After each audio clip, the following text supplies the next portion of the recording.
Vamos à palavra, eu faço os anúncios no fim. Vamos à palavra. E quis o Senhor, né? Quis o Senhor que no dia em que o GBU nos visita, nós estejamos no livro de Daniel. Não sei se as novas caras do GBU sabem disto, mas o livro de Daniel é dos livros mais... A Josi sabe disto. É dos livros mais exaustivamente explorados no GBU e na IFES, porque Daniel e os amigos estavam em idade universitária. Então eles eram universitários na Babilónia. E é muito interessante perceber como a história de Daniel e os amigos na Babilónia tem tantas lições para ensinar sobre como ser missionário num sítio totalmente adverso, como a Esther estava a orar, muito contrário a tudo aquilo que a nossa fé nos ensina, a maior parte das coisas da palavra de Deus. E é muito importante nós olharmos para a palavra, para aprendermos, para sermos orientados por Deus na nossa missão. Não é? Tem que ser Deus a orientar-nos. Não pode ser a nossa sabedoria, ou as nossas estratégias, as nossas brilhantes ideias. Isso tudo é bom, mas tem que ser tudo orientado pelo Espírito Santo de Deus. E nós estamos a estudar Daniel, exilados na Babilónia, porque como Daniel e os seus amigos estavam exilados, ou seja, foram tirados, desenraizados da sua terra e levados à força para um país distante, desconhecido, e um país que não conhecia o Deus de Israel. Nós também estamos aqui neste mundo, nós cristãos, estamos aqui num mundo que não é o nosso, mas onde nós temos que viver. E temos que viver de uma forma plena, porque Deus nos coloca aqui, para nós servirmos aqui, para nós estarmos, para nós sermos seus representantes aqui. E temos estado a pensar em 2 versículos, não sei se já tenho aqui. Já ou não, pessoal? Já? Está a funcionar isto? Não me digas que isto também está sem pilha. Estas coisas. Bem, é o que diz em Filipenses 3:20, é muito importante nós retermos isto. Nós somos cidadãos do céu e de lá esperamos que venha o nosso Salvador, o Senhor Jesus Cristo. Então estamos aqui na terra numa espera para irmos para a nossa verdadeira pátria. Amém? Todos nós que já sabemos para onde é que vamos. Quem não sabe para onde vai tem um problema grande e tem que o resolver rapidamente. E só Jesus pode resolver esse problema. Mas quem tem Jesus já sabe para onde é que vai. E estamos aqui à espera que Ele venha e que possamos ir para a nossa pátria. Mas, enquanto esperamos, somos chamados para estar aqui plenamente. Por isso é que o profeta Jeremias disse aos exilados, àqueles que foram tirados da sua terra para uma terra estranha, ele disse-lhes: trabalhem pelo bem das cidades para onde vos levarem cativos. Peçam ao Senhor por elas, porque se essas cidades prosperarem, a prosperidade será a vossa também. Então vocês vão ser levados à força, vão ser levados por castigo de Deus, porque Deus vai castigar a vossa desobediência, mas quando lá chegarem, não fiquem só à espera que venha a vossa liberdade. Não, trabalhem, sirvam. Porque se essas cidades prosperarem, orem por essas cidades, porque se essas cidades prosperarem, a prosperidade será a vossa também. Então é isto, é esta a nossa vida, a nossa missão é assim. Nós temos estas 2 dimensões que têm que estar sempre presentes. Por um lado não somos de cá, mas por outro lado estamos cá. E essas 2 dimensões têm que estar sempre bem equilibradas na nossa vida. Nós estamos aqui com uma missão e Jesus, Ele deixou essa missão muito clara. E nós já vimos isso na visão do GBU. A missão muito clara é: vão e façam com que todos os povos se tornem meus discípulos. Nós estamos aqui para fazer discípulos de Jesus aqui e nas nações, onde quer que Deus nos chame. Agora, onde é que está Deus enquanto nós estamos aqui? Que segurança é que nós podemos ter que Deus, de facto, Ele está no controle? Nós hoje vamos falar sobre como de facto Deus está no controle, como Ele está no controle da história, como nada o apanha de surpresa e como a vitória é dele. A vitória é dele e quem estiver com Ele, a vitória é sua também. Se estivermos com Deus, a vitória dele é a vitória nossa, é a nossa vitória. Porque há muitas batalhas, não é? Muitos desafios. E da última vez que estivemos em Daniel 2, e vimos como o rei Nabucodonosor, o rei da Babilónia, tinha tido um sonho e ficou muito incomodado com esse sonho. Então chamou os adivinhos e os sábios da Babilónia para... Mas ele não queria só que lhe interpretassem o sonho, que lhe dissessem o que o sonho significava. Ele exigiu que os sábios da Babilónia lhe dissessem o próprio sonho. E claro que eles não conseguiram dizer-lhe o próprio sonho. E então o rei tomou uma decisão muito sábia, que foi matá-los a todos. Não é? Estou a ser irónico, obviamente. Ele decidiu matar todos os sábios da Babilónia porque não lhe conseguiram contar o sonho. E entre os sábios estava Daniel e os seus amigos, que também iam pelo mesmo caminho. Não é?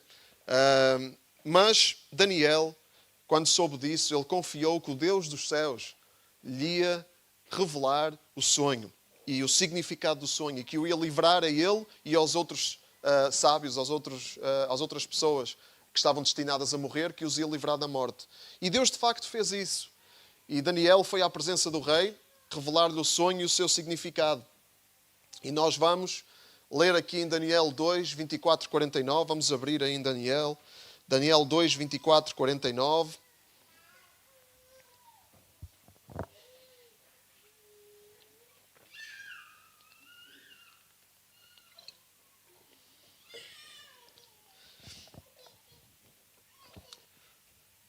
Daniel 2, 24, 49. Em seguida, Daniel dirigiu-se a Arioque, a quem o rei dera ordens para que executasse os sábios da Babilónia, e disse-lhe: não os mates, leva-me à presença do rei e eu lhe mostrarei o que significa o sonho.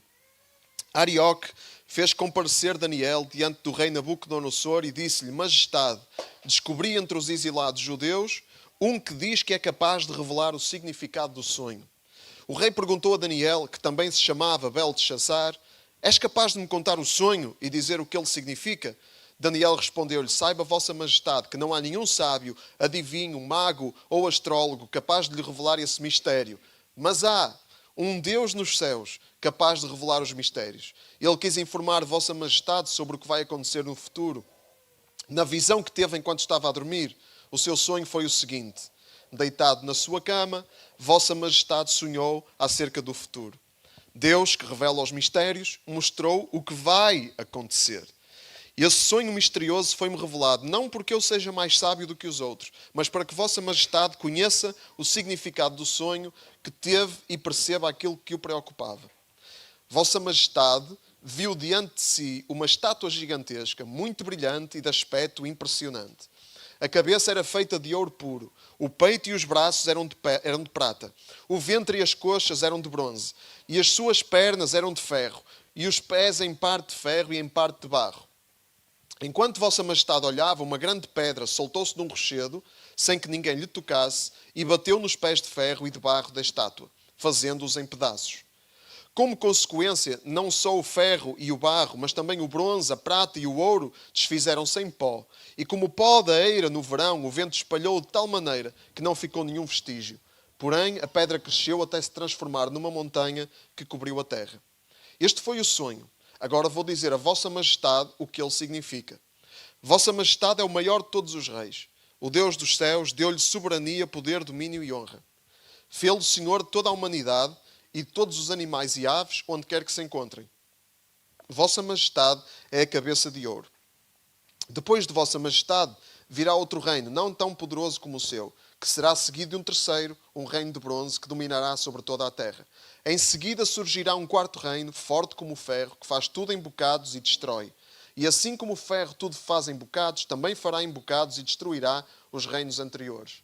Vossa majestade viu ainda que os pés e os dedos dos pés da estátua eram em parte de barro e em parte de ferro. Isto significa que se trata de um reino dividido. A sua força será em parte semelhante à do ferro, porque havia ferro misturado com barro. Os dedos, em parte de ferro e em parte de barro, significa que parte desse reino será forte e parte será fraco. Vossa majestade viu igualmente que o ferro estava misturado com o barro. Isso significa que os governantes desse reino tentarão unir as suas famílias por casamento, mas não o conseguirão. Da mesma maneira que o ferro se não pode misturar com o barro. No tempo desses reis, o Deus dos céus fundará um reino que não terá fim. Esse reino nunca será conquistado por outro povo, mas aniquilará por completo todos os outros reinos e permanecerá para sempre. Por isso, Vossa Majestade viu como uma grande pedra se soltou de um rochedo, sem que ninguém lhe tocasse, e reduziu a pó o ferro, bronze, barro, prata e ouro. O Deus que é poderoso quis assim mostrar a Vossa Majestade o que irá acontecer no futuro. O que acabo de relatar foi o que o rei viu em sonhos, e esta interpretação é verdadeira. Então o rei Nabucodonosor inclinou-se respeitosamente até ao chão, diante de Daniel, e deu ordens para que lhe apresentassem sacrifícios e ofertas. E dirigindo-se a Daniel, o rei disse: O vosso Deus é o maior de todos. Ele domina sobre todos os reis e só ele revela os mistérios. De facto, só tu foste capaz de me desvendar este mistério. Em seguida concedeu a Daniel grandes honras e ofereceu-lhe muitos e valiosos presentes. Entregou-lhe ainda o governo da província da Babilónia e fê-lo chefe supremo de todos os sábios do país. A pedido de Daniel, o rei nomeou Shadraque, Mechaque e Abed-nego para a administração da província da Babilónia, enquanto Daniel ficava no palácio real. Então, vemos neste excerto da história que Daniel dirigiu-se ao palácio do rei e pediu para falar com o rei, e o Arioque, que era o oficial superior do rei, levou-o rapidamente para dentro.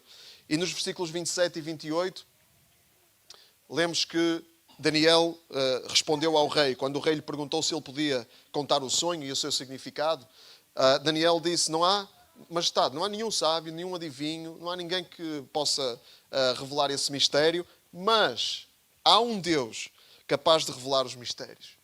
Há um Deus no céu capaz de revelar os mistérios. Porquê é que Ele é capaz de revelar os mistérios? Porque Ele conhece todos os mistérios. Amém? Este Deus não é apanhado de surpresa por nada. Aliás, Ele está no controle de tudo.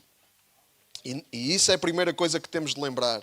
A Bíblia é um livro, a história de Deus. A Bíblia é um livro da história de Deus. Deus a agir no presente, no passado e no futuro.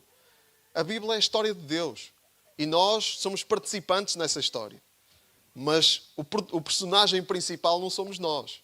O personagem principal nesta história é Deus. E tudo o que Ele fez, faz e ainda fará. E nós temos revelação disso através da Bíblia. Então, ele, nos versículos seguintes, ele informa ao rei sobre o que vai acontecer no futuro. No futuro do rei. Não é? No futuro daquele tempo. Ele quis informar... Deus quis informar Vossa Majestade sobre o que vai acontecer. Deus quis se revelar àquele rei pagão, àquele rei que não conhecia Deus. Mas Deus, ele enviou um sonho àquele rei, porque Deus queria falar com ele. Deus queria se revelar a ele. Então Daniel descreveu o que o rei tinha sonhado, disse o que significava, mas não sem antes fazer uma ressalva muito importante, que é outra coisa muito importante que nós temos de lembrar.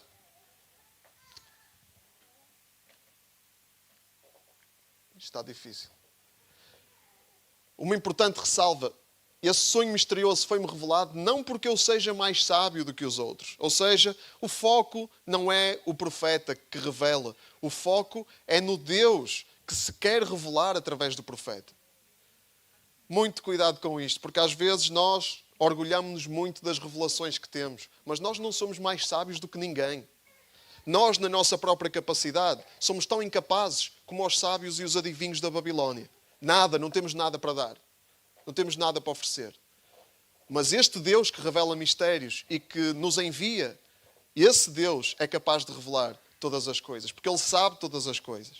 Então, vamos tirar o foco de nós próprios, vamos tirar o foco do profeta e vamos colocar o foco em Deus. Quando, na Babilónia, nós revelarmos da parte de Deus alguma coisa às pessoas que nos rodeiam. Que nós, às vezes, somos muito arrogantes na forma como apresentamos a revelação que temos de Deus, que não é nossa, é de Deus. E Daniel foi muito humilde. E é assim que tem que ser a nossa atitude. Vamos já aprender com isto. Mas vamos ao sonho. Deus queria revelar-se àquele rei e ele fez isso através de Daniel. E dos versículos 31 a 35, Daniel revelou o sonho. E o sonho era com uma estátua. uma estátua. A cabeça era de ouro, o peito e os braços eram de prata, o ventre e as coxas eram de bronze, as pernas eram de ferro e os pés em parte de ferro e em parte de barro. E depois aconteceu o quê? O que é que aconteceu à estátua? Uma grande pedra soltou-se de um rochedo, está ali apagado, mas é no versículo 34. Uma grande pedra soltou-se de um rochedo sem que ninguém lhe tocasse e bateu nos pés de ferro e de barro da estátua, fazendo-os em pedaços. Então, depois de dizer o sonho, depois vemos aqui que essa rocha fez com que todos os outros materiais se fizessem em pó. Essa rocha era muito poderosa, e cresceu até se tornar numa montanha que cobriu toda a terra. Vamos guardar isso e voltamos já aí. Mas depois de dizer o sonho, Daniel então explica o seu significado. Qual era o significado? Cada parte da estátua era um império. Cada parte da estátua era um reino. E a cabeça era quem? O rei Nabucodonosor. O ouro é o rei Nabucodonosor, o maior de todos os reis, disse Daniel. O Deus dos céus deu-lhe soberania, poder, domínio e honra. Porquê é que este rei era poderoso? Porque o Deus dos céus deu-lhe soberania, poder, domínio e honra. Nunca vamos esquecer que os reis desta terra e as autoridades desta terra só têm autoridade porque o Deus dos céus lhes confere essa autoridade por um pouco de tempo, com um propósito e para a sua glória. Amém? Deus tem em mente, nós podemos não entender, e muitas vezes não entendemos, como é que Deus dá poder e autoridade, domínio e honra a pessoas terríveis. Nabucodonosor era terrível. Era um rei terrível. Vocês viram que ele ia matar os sábios todos, sem nenhum problema. Era mais um dia no escritório. Não é? Os sábios iam todos desta para melhor.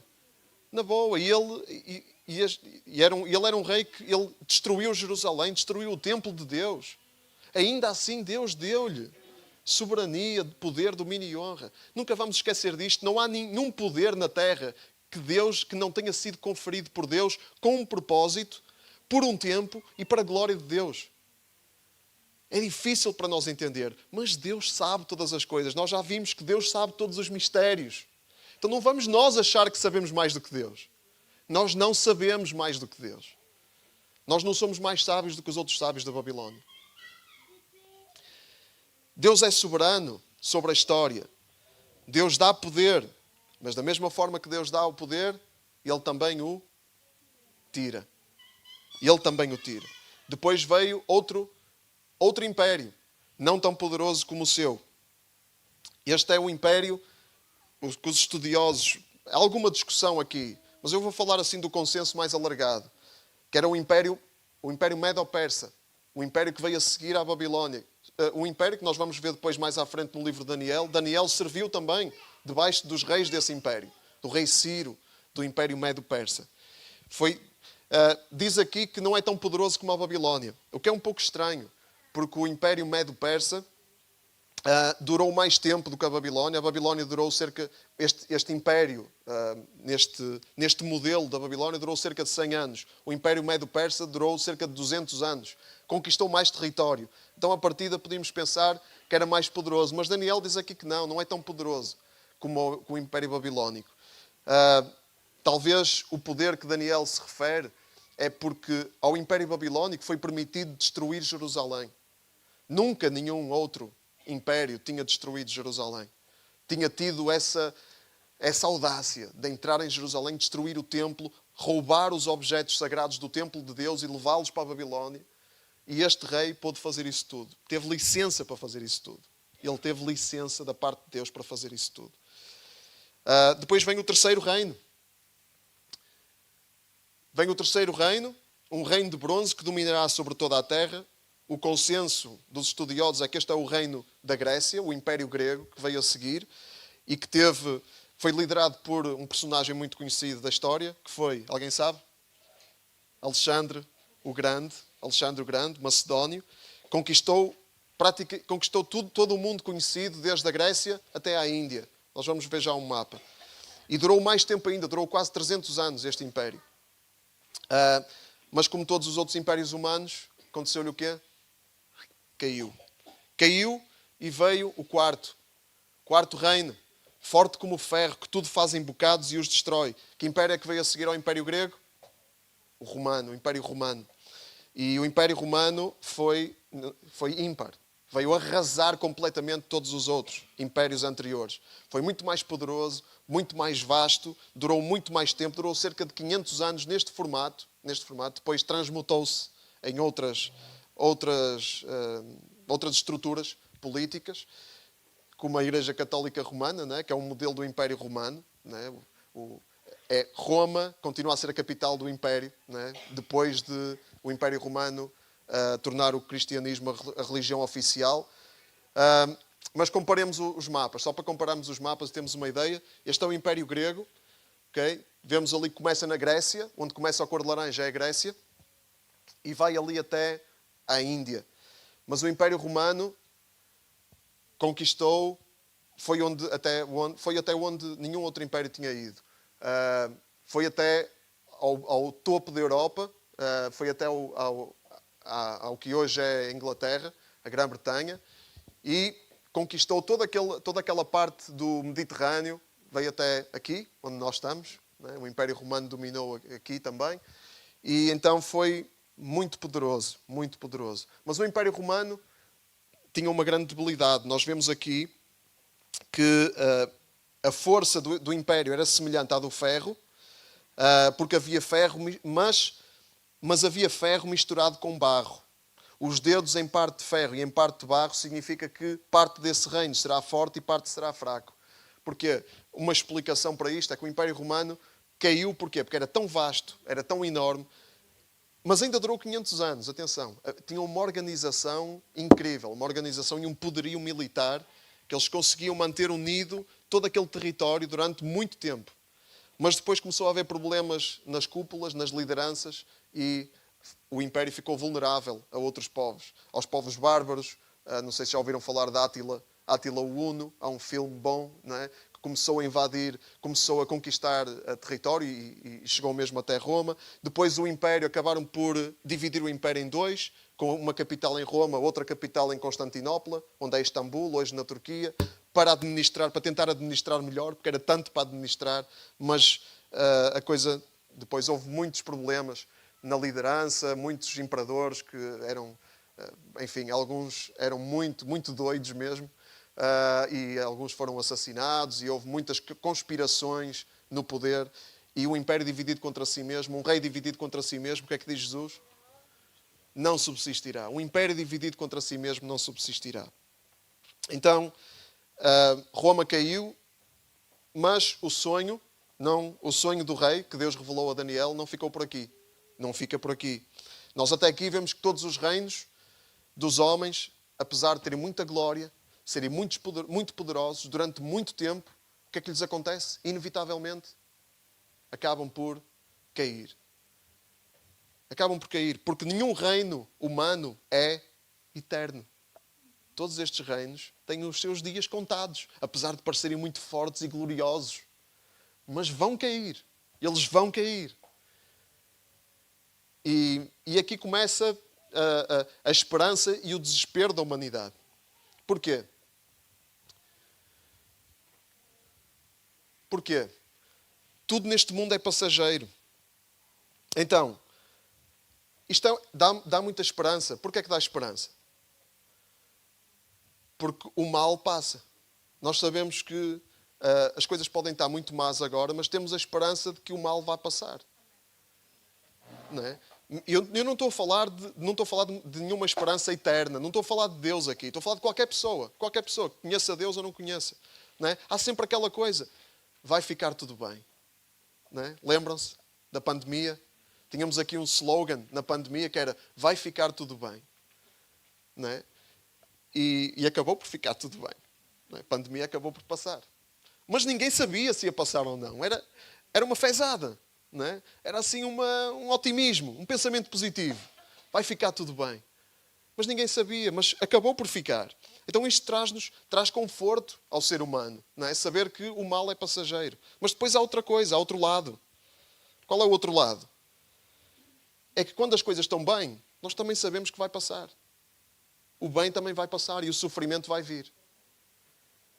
Então nós temos essa esquizofrenia, não é? Por um lado, sabemos que o mal passa, isso traz-nos conforto. Por outro, sabemos que as coisas boas também vão passar e isso traz-nos angústia e ansiedade.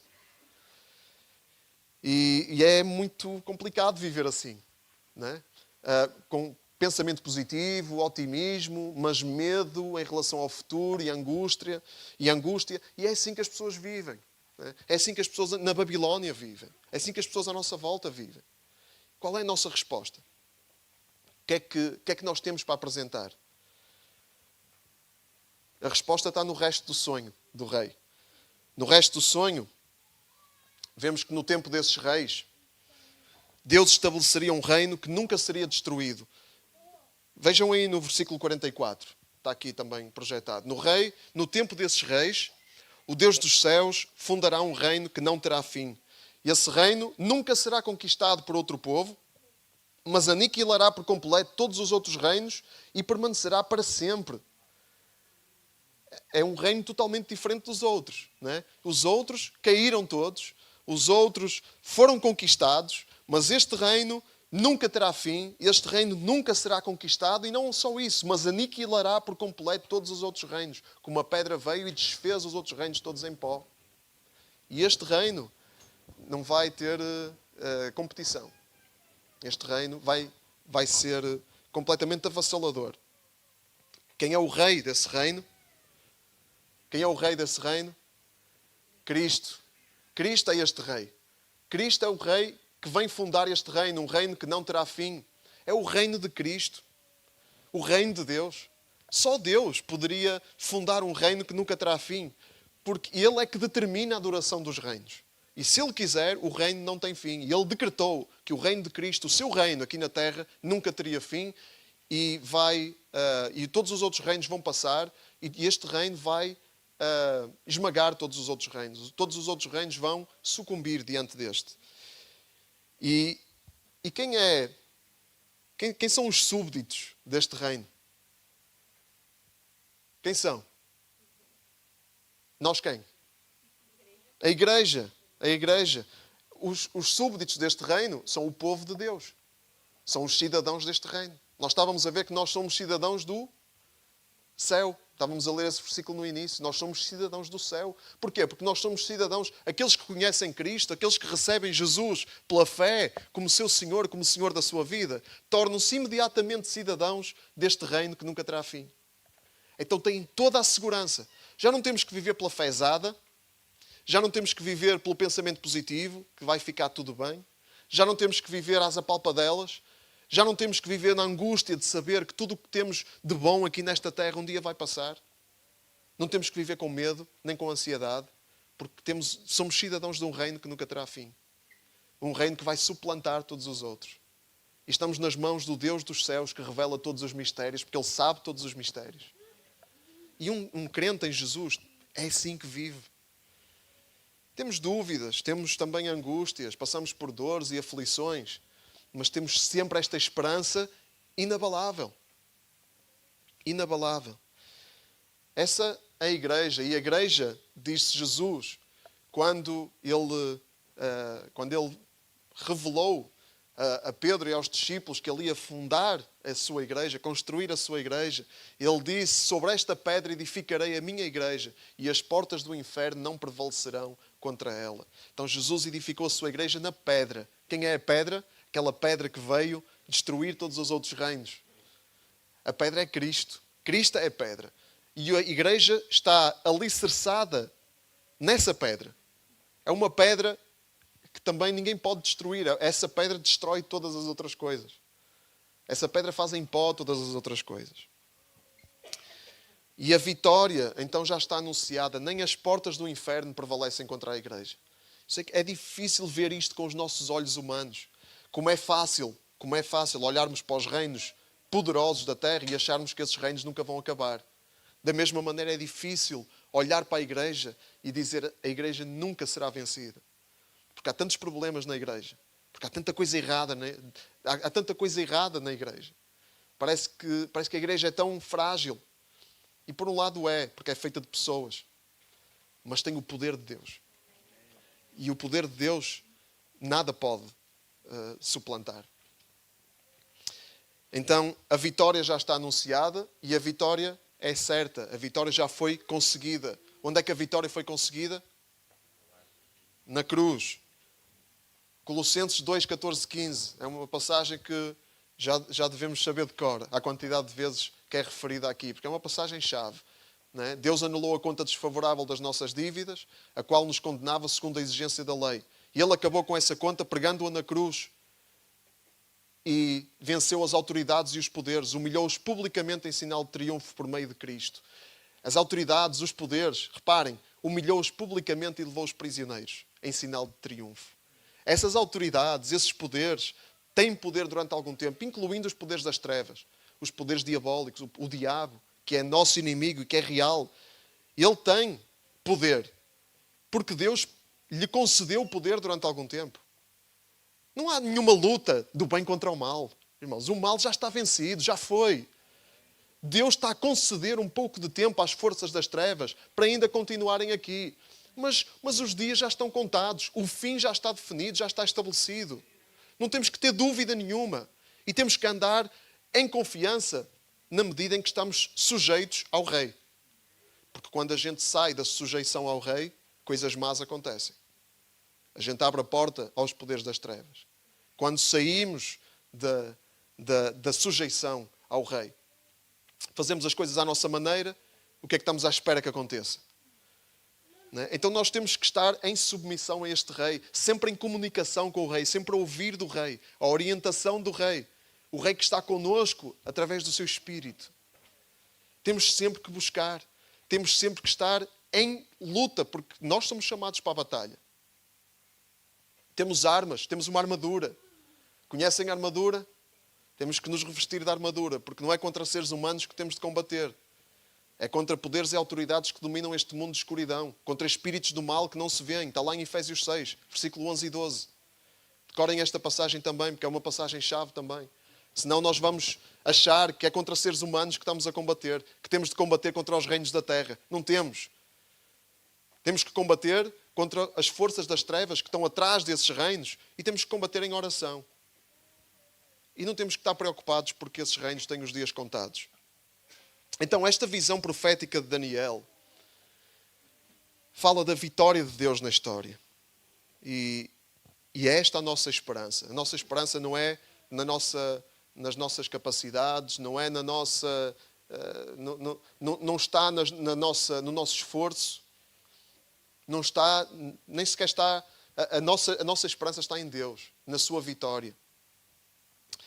Isso dá-nos esperança nos tempos mais difíceis. Nós temos esta esperança. Amém? Temos esta esperança. Então não vamos esquecer. E quando estivermos na Babilónia, irmãos, porque é fácil nós termos esta esperança aqui, quando estamos reunidos neste tempo bom que temos ao domingo, não é? Em que estamos em família, que estamos juntos, sentimos-nos motivados, animados, apoiados, suportados, estamos em oração. Agora, quando vamos para a Babilónia, já não temos este ambiente. Já não temos este apoio físico aqui. Temos que nos apoiar uns aos outros em oração. Temos que estar juntos também, mas vamos estar muito sozinhos na Babilónia, porque é a vida de um missionário. É estar num contexto adverso, num contexto que é difícil. E aí testemunhar. E aí partilhar a palavra. E aí anunciar o Evangelho. E quando estivermos na Babilónia, irmãos, quando formos oprimidos pela Babilónia, que a Babilónia oprime-nos, a Babilónia luta contra nós, vamos nos lembrar que a vitória é de Deus. Vamos nos lembrar, podemos ter toda a segurança, toda a esperança, que Ele está connosco, que Ele conhece os mistérios, nós não sabemos o futuro, Ele sabe se estamos debaixo da autoridade de algum Nabucodonosor, que às vezes ficamos debaixo da autoridade de alguns Nabucodonosores, e não é nada fácil. Vamos nos lembrar que essa autoridade está lá porque Deus lhe conferiu a autoridade durante algum tempo. Isso leva-nos, como disse o apóstolo Paulo, e como Daniel fez, a submetermos às autoridades deste mundo, que temos que nos submeter, não desobedecendo a Deus. Isso é outro desafio que nós temos, porque às vezes as autoridades deste mundo querem que a gente desobedeça a Deus, e vamos ver em Daniel que isso aconteceu e como ele lidou com isso. Vai ser exemplo para nós também. Mas não nos vamos esquecer, tudo aquilo que nós enfrentamos, Deus está totalmente, Deus é totalmente conhecedor de tudo isso. Não só do presente, mas do futuro. Mas não nos podemos esquecer, só mais uma coisa, para terminarmos, não nos podemos esquecer que esta esperança não é só para nós. Não é só para nós. Esta esperança é para revelar, Deus quer revelar esta esperança a toda a gente. Deus quer se revelar. Aliás, Deus revelou este sonho, como já falamos, a um rei pagão. Era um rei horrível, irmãos. É a mesma coisa que Deus revelar em sonho ao Vladimir Putin. É a mesma coisa, irmãos. Um rei, uma autoridade que está a invadir outro país, como o Império Babilónico invadia outras nações. E matava e destruía. É a mesma coisa, irmãos. Deus quer se revelar a essas pessoas. Deus quer se revelar ao líder do Hamas. Aos líderes do Hamas. Deus quer se revelar a todos. Àquilo que para nós é a escumalha da terra. Deus quer se revelar a eles. Deus quer se revelar àqueles que perseguem a igreja. Como Deus se revelou ao apóstolo Paulo e transformou-o num apóstolo. E Paulo era uma pessoa horrível aos nossos olhos, segundo os critérios humanos. Mas Deus tinha um plano. Deus queria se revelar. E nós somos os embaixadores de Deus. Ele quer nos usar para se revelar. Ele quer nos usar para se revelar às pessoas que para nós são a escumalha da terra. Na Babilónia. Diz em 2 Coríntios, capítulo 5, fala da nossa missão. Deus, por meio de Cristo, reconciliou consigo a humanidade, não tendo em conta os seus pecados, e encarregando-nos de anunciar a palavra da reconciliação. Portanto, somos embaixadores de Cristo. E é Deus que exorta por nosso intermédio. Em nome de Cristo vos pedimos, irmãos, que se reconciliem com Deus. Nós somos reconciliados com Deus, fazemos as pazes com Deus, pela graça de Jesus, que nos dá esse caminho, essa oportunidade. Mas não é para nós ficarmos confortáveis na nossa reconciliação.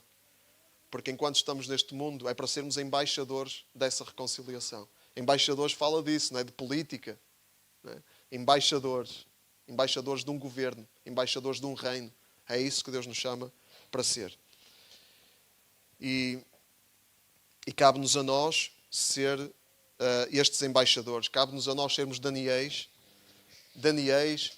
que interpretamos as angústias, interpretamos os sonhos, interpretamos as preocupações das pessoas à nossa volta. Quais são as preocupações das pessoas à nossa volta?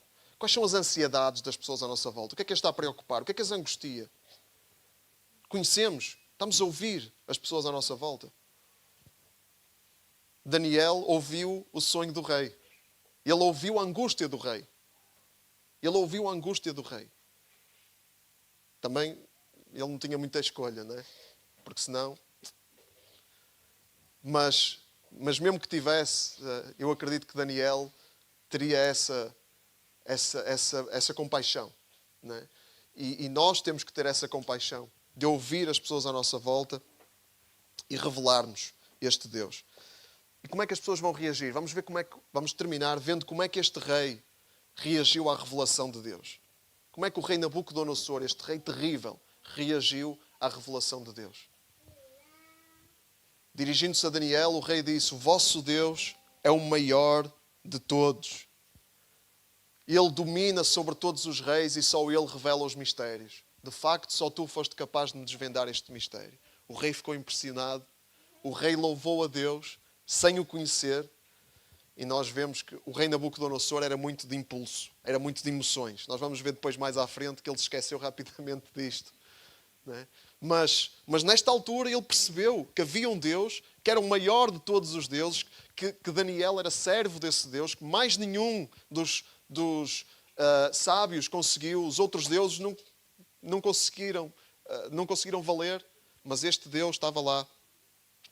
E por causa disso, ele louvou este Deus sem o conhecer. E, irmãos, as pessoas vão,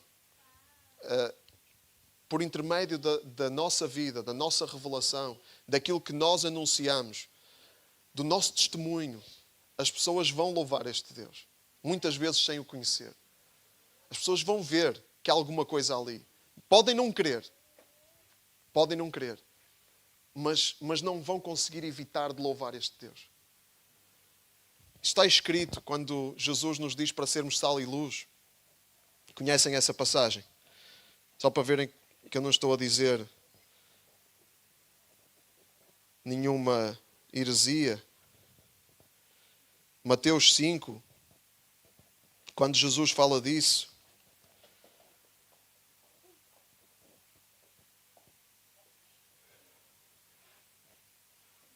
onde é que isso está?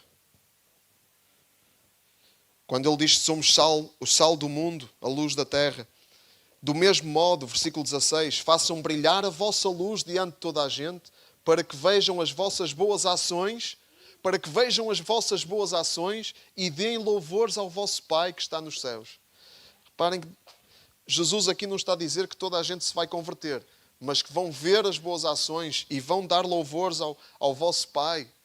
Isso vão fazer. Depois o resto é Deus que trata. Depois o resto, o Espírito Santo de Deus é que trata no coração de cada um. O nosso papel é ser sal e luz. O nosso papel é ser testemunho. O nosso papel é ser embaixadores. É para isso que Deus nos chama. Este rei louvou a Deus porque ele viu que Deus era real. E nós, estamos dispostos a ser Daniéis? Estamos dispostos a ser embaixadores como Daniel foi? Isto é uma pergunta retórica. Porque não há escolha. Deus chama-nos. Quando Deus nos chama, Ele já nos chama para isso. É essa a nossa missão. Não há escolha. E se nós estamos a fugir disso, estamos a ir estamos a ser imitadores do profeta Jonas, não é? Que fugiu ao chamado de Deus, a vida não nos vai correr bem, irmãos. A vida. Nós não vamos estar bem. Vamos estar a ir contra aquilo que nós estamos cá para fazer. Estamos a ir contra o propósito para o qual Deus nos criou.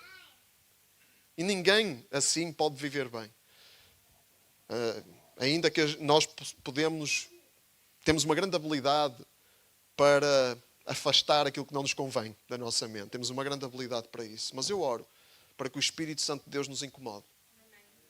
Eu oro para que o Espírito Santo de Deus não nos deixe estar bem quando nós não estamos no centro do propósito de Deus.